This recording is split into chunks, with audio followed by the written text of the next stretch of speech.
एक बार चीन के एक हिस्से में एक बहुत बड़ा मठ था जहां लगभग 500 भिक्षु रहते थे। वो सभी अपने गुरु के मार्गदर्शन में खुद को जानने का अभ्यास कर रहे थे। एक दिन एक लड़का उस मठ में शिष्य बनने के लिए आया। उसने मास्टर से कहा, मास्टर, मैं खुद को जानना चाहता हूं। मैं सच की तलाश कर रहा हूं। मैं पता लगाना चाहता हूं कि सच क्या है। मास्टर ने उसकी ओर देखा और कहा कि अगर तुम सच जानना चाहते हो तो तुम्हें अपना पूरा जीवन दांव पर लगाना होगा। सच को जानने में तुम्हारा पूरा जीवन लग सकता है और फिर भी इस बात की कोई गारंटी नहीं है कि इस जीवन काल में तुम्हें सच का पता लगेगा या नहीं। क्या तुम इसके लिए तैयार हो? शिष्य ने कहा, मास्टर, मैं यहां पीछे मुड़ने के लिए नहीं आया हूं। मैं इसके लिए तैयार हूं। गुरु ने कहा, अगर ऐसा है तो एक काम करो। इस मठ में 500 भिक्षु हैं। तुम उनके लिए चावल कूटने का काम करो। बस सुबह से शाम तक चावल को कूटते रहो। जब तुम थक जाओ तो सोने चले जाओ और फिर अगली सुबह उठकर चावल कूटना शुरू कर दो। इसके अलावा कुछ और मत करना। किसी और चीज़ के बारे में मत सोचना। बस इस रास्ते पर चलते रहना और दोबारा मेरे पास मत आना। ज़रूरत पड़ने पर मैं खुद तुम्हारे पास आऊँगा। उस लड़के ने गुरु के आदेश का पालन करते हुए चावल कूटना शुरू कर दिया। उस मठ में 500 शिष्य थे। उन सभी को समय समय पर भोजन की आवश्यकता पड़ती थी, इसलिए वो सुबह बहुत जल्दी उठ जाता था और देर रात तक चावल कूटता रहता था। जब वो थक जाता तो उसी कमरे में सो जाता जहां वो चावल कूटता था। वो किसी से बात नहीं करता था और ना ही कोई उसके पास बात करने आता था। कुछ महीनों तक चावल कूटते हुए उसके मन में पुराने विचार आते रहे, लेकिन जब उन विचारों को कोई नया विषय नहीं मिला तो वो अपने आप ही मिट गए। धीरे धीरे उसके मन में विचार कम होने लगे। कुछ सालों के बाद तो वो अपना नाम तक भूल गया।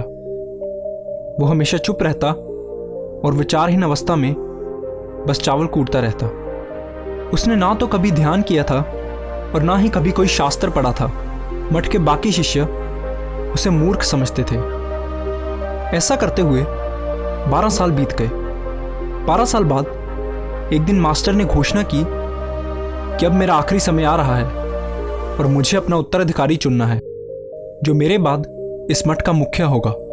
इसलिए मेरा कोई भी शिष्य जिसे लगता है कि उसे आत्म साक्षात्कार हो गया है और उसने खुद को जान लिया है, वो रात को मेरे दरवाजे के पास आकर इस दीवार पर कुछ पंक्तियां लिखे जिसमें उसकी जिंदगी का सारा अनुभव समाया हो।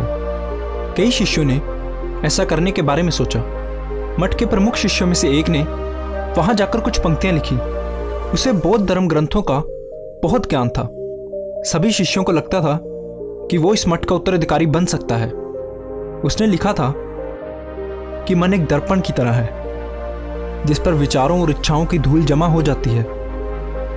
इस धूल को हटाने के लिए ही ध्यान है। जिसकी धूल हट जाती है और मन का दर्पण साफ हो जाता है, वो मोक्ष को प्राप्त कर लेता है। अगली सुबह जब मास्टर उठे और उन्होंने इन पंक्तियों को देखा तो उन्हें बहुत गुस्सा आया और उन्होंने कहा कि किस बेवकूफ ने यह सब कचरा मेरी दीवार पर लिखा है।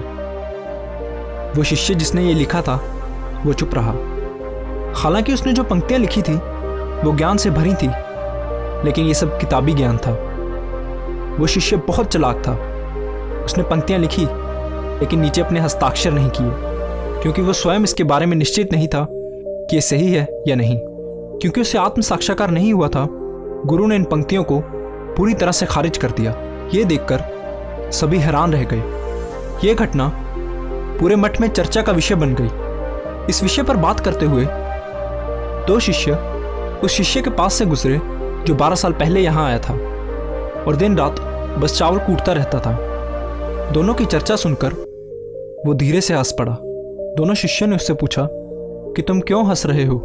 उन दोनों की नज़र में ये चावल कूटने वाला बहुत ही तुच्छ भिक्षु था। किसी ने भी उसे ना तो कभी ध्यान करते देखा था और ना ही कभी कोई शास्त्र पढ़ते। हर कोई उसे मूर्ख समझता था जो बस चावल कूटना ही जानता था। उस मठ में बहुत बड़े बड़े विद्वान थे लेकिन उस चावल कूटने वाले को किसी से कोई मतलब नहीं था, इसलिए वो दोनों शिष्य उसे मुस्कुराता हुआ देखकर चकित रह गए। उन्होंने फिर उससे पूछा कि तुम क्यों हंसे? उसने जवाब दिया, मैं इसलिए हंसा क्योंकि मास्टर सही बोल रहे हैं, ये सभी पंक्तियां कचरा हैं, इन पंक्तियों का कोई मूल्य नहीं है। वो दोनों शिष्य चौंक गए। उन्होंने उससे पूछा कि क्या तुम कुछ ऐसी पंक्तियां लिख सकते हो जो इससे बेहतर हो? चावल पीसने वाले ने जवाब दिया, नहीं, क्योंकि मैं अनपढ़ हूं, लेकिन हाँ, मैं कुछ पंक्तियां कह सकता हूं, और अगर तुम उन पंक्तियों को लिख सकते हो तो मैं तुम्हारे साथ जाने के लिए तैयार हूं। उन दोनों शिष्यों ने कहा, ठीक है। वो मास्टर के कमरे के पास गए और चावल कूटने वाले ने कुछ पंक्तियां बोली और दूसरे शिष्य ने उसे दीवार पर लिख दिया और उन पंक्तियों के नीचे लिख दिया, चावल कूटने वाला। उन्हें लगा कि मास्टर इस पर भी गुस्सा करेंगे। जो पंक्तियां उसने लिखने के लिए कहा था वो बहुत अद्भुत थी, और वो पंक्तियां थी, मन तो बस एक भ्रम है, ना तो मन है और ना ही मन का कोई दर्पण है, और जब मन ही नहीं है तो धूल कहाँ ठहरेगी। जो ये जानता है वो सच को जान गया है। जब गुरु ने इन पंक्तियों को देखा तो वो आधी रात को उठे और उस चावल कूटने वाले के पास गए। वो सो रहा था। मास्टर ने उसे जगाया और कहा कि ये लो, मेरी छड़ी और मेरे वस्त्र ले लो, आज से तुम मेरे उत्तराधिकारी हो, लेकिन अभी इस मठ को छोड़कर दूर चले जाओ, क्योंकि इस मठ में बहुत सारे विद्वान हैं जो खुद को तुमसे श्रेष्ठ मानते हैं। वो तुम्हें मार देंगे, क्योंकि वो इस बात को बर्दाश्त नहीं कर सकते कि एक साधारण सा चावल कूटने वाला उनसे ज़्यादा विद्वान निकला। तुम्हें वो सारा ज्ञान हो गया है जो मुझे है, और तुम्हें ये केवल चावल कूटते कूटते हुआ है। और मुझे पता है कि तुम जहाँ भी जाओगे लोग तुम्हारे पास आने लगेंगे, क्योंकि जब कोई फूल खिलता है तो उसकी महक हर तरफ फैलने लगती है। उसने अपने गुरु के पैर छुए और रात को ही वहाँ से चला गया। अगर हम अपनी जिंदगी में देखें तो पाएंगे कि बहुत से लोग सोचते हैं कि ध्यान केवल एक जगह बैठकर आंखें बंद कर कर ही किया जा सकता है, लेकिन हकीकत में ऐसा नहीं है। ध्यान तो चलते चलते भी किया जा सकता है, या अपना कुछ काम करते हुए भी ध्यान किया जा सकता है।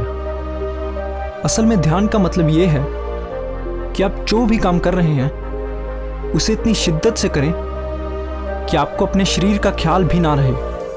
बिल्कुल उस चावल पीसने वाले की तरह, जो चावल कूटने में इतना मगन हो गया कि उसे खुद का कुछ ख्याल ही नहीं रहा। चावल कूटते हुए ही उसने आत्म साक्षात्कार प्राप्त कर लिया।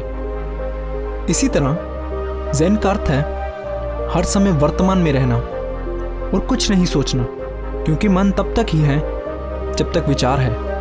जब विचार नहीं रहेंगे तो मन भी गायब हो जाएगा, और जब मन ही नहीं रहेगा तभी केवल तुम अपने आप को अच्छे से जान पाओगे। असल में हमें अपने वास्तविक स्वरूप को जानने के लिए कोई अन्य साधना करने की आवश्यकता नहीं है।